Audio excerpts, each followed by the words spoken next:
Okay, so I'm here today to take a first look at using the Keurig Rivo Cappuccino and Latte system. If you've watched my previous video, I did an unboxing.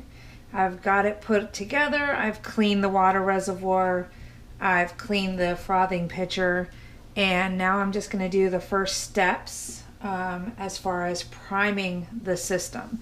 So first thing I want to point out is that the power button is over here on the side. Well, this is my first time turning the system on. So now I was instructed to fill the frothing pitcher to the minimum line and insert it to prime that part of the system. So I'm waiting for the control panel to flash, and then it says I'll hear a beep. Might take a minute, it says. Okay. Looks like we're ready. Got some flashing going on. I'm gonna press the latte froth, which would be the center one. It says you will hear a single beep when the frothing pitcher has been positioned securely.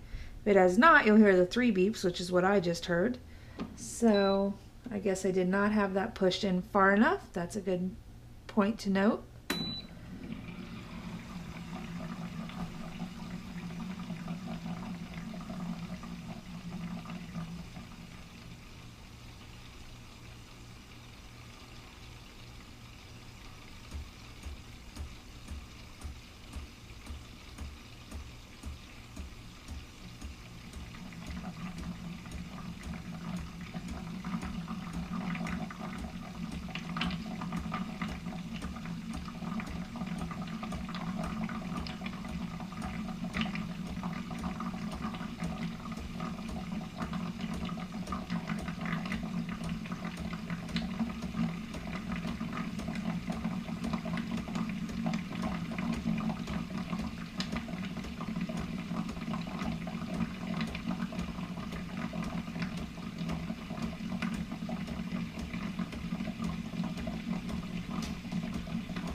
Alright, so it is ready for me to remove that and discard that water.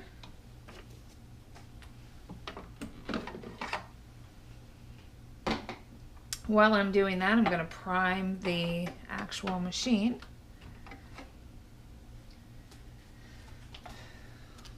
So it says to put a mug on the drip tray, press the espresso lungo button, which is this button here. We'll let that run.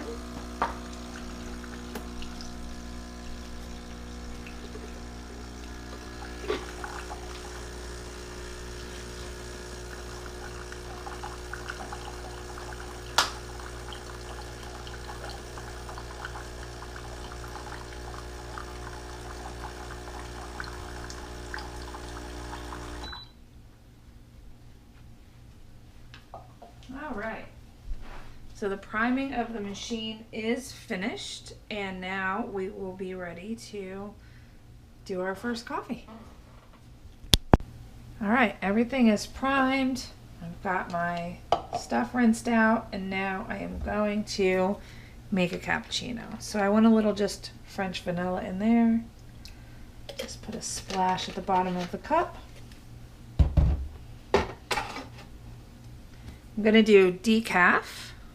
This is the size of the packets, so they're pretty tiny if you're used to traditional Keurig or Keurig View pods. This is much smaller.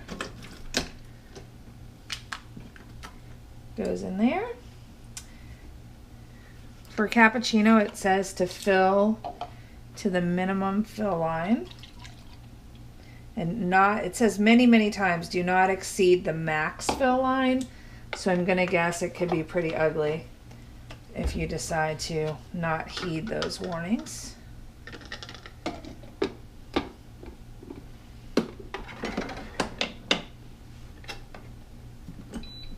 All right, so one little beep means I've got it in the right place. Now I'm just gonna pop that down.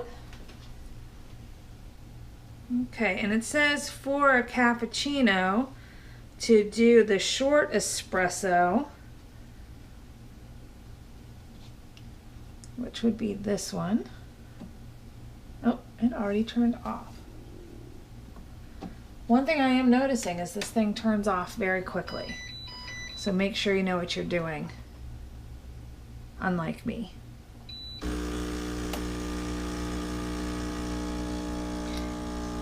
Now it says when the espresso is, oh shoot, I did this backwards. I think I was supposed to froth the milk first and then do the espresso. I skipped that spot, so, or skipped that step. So we will let this brew, and then it says to press the cappuccino froth button, which would be this first one here. And you can see here, I'm not sure if you can read it or not, but it breaks down which button is which. So while that's doing that, you can take a look at that beautiful, it smells delicious.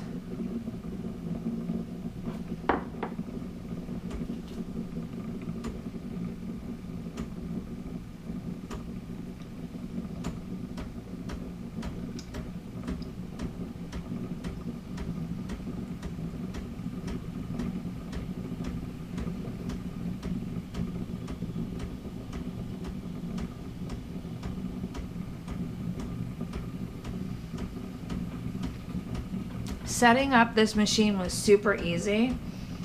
I would say all told, from unboxing to cleaning to getting to this point, if I wasn't worried about filming it for you guys, would probably take a maximum of 10 minutes, which is not a bad time frame if you're, you know, wanting to get your coffee fix on.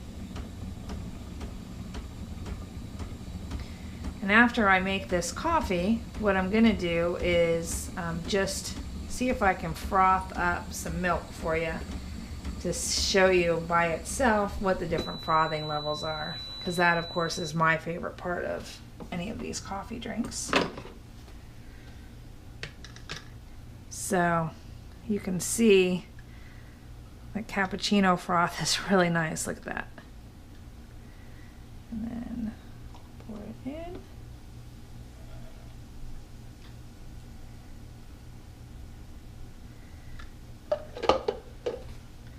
And I've got a beautiful cappuccino. And it tastes quite good.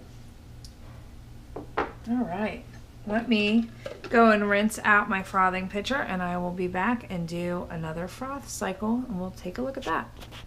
All right, so I just wanted to point out that my daughter is a barista at Starbucks, and so she's very, very picky about her coffee and the foam. And she is oohing and awing over this. Look at that.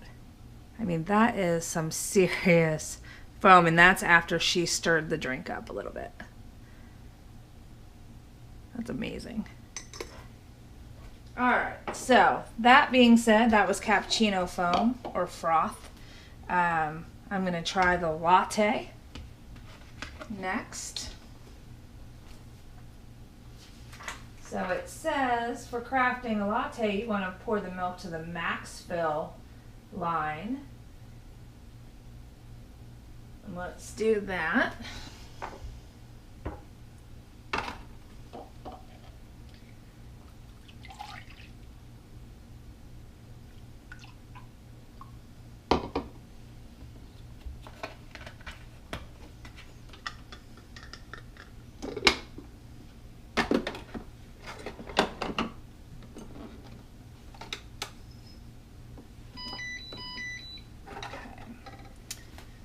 So I'm going to use another one of the sample decaf pods.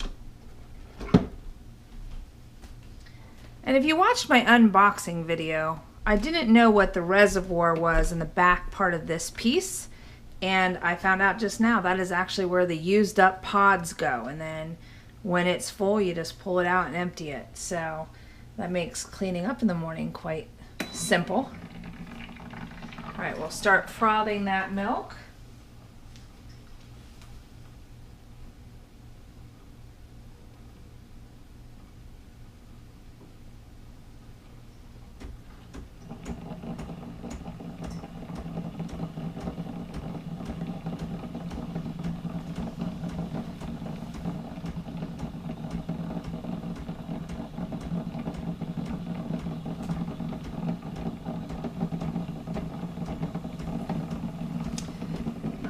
To make vanilla latte, so I'm going to add just a little bit. Whew. Might have added a little too much vanilla to that, but you can never have too much vanilla.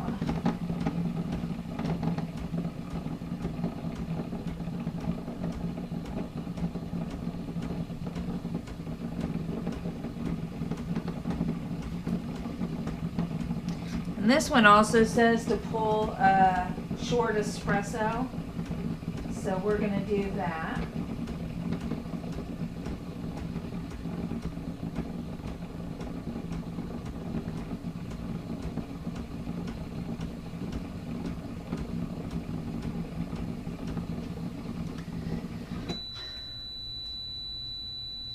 All right, so we'll go ahead and do the short espresso.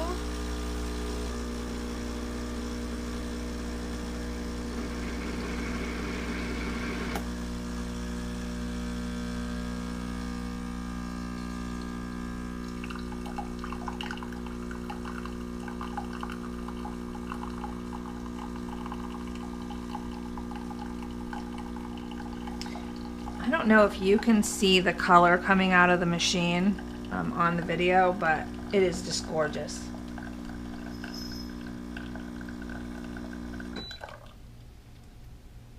Okay, so again, there's our short espresso.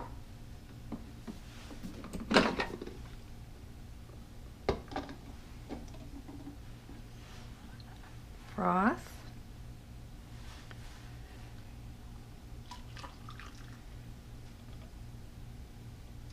And since a latte, of course, has less foam, more milk, that's what we end up with. Just beautiful. Oh, and it tastes delicious. I'm very excited. This was so easy to use. The coffee, I've never had this Lavazza coffee before, but oh my goodness gracious, is it delicious. I highly recommend it. So far, even though this is my first, hour with the machine, I'm really pleased. Look forward to seeing how it holds up. I've read some reviews, so it's kind of iffy. But again, one of the benefits of buying it at Bed Bath & Beyond is that you can always take it back if it breaks. So anyway, I hope you enjoyed this first look and try out of the Keurig Rivo Cappuccino and Latte system. If you have any questions, leave them below. I'll try to get back to you as soon as possible. Otherwise, if you like my videos, make sure to subscribe, give me a thumbs up. That really helps. And I'll see you again soon.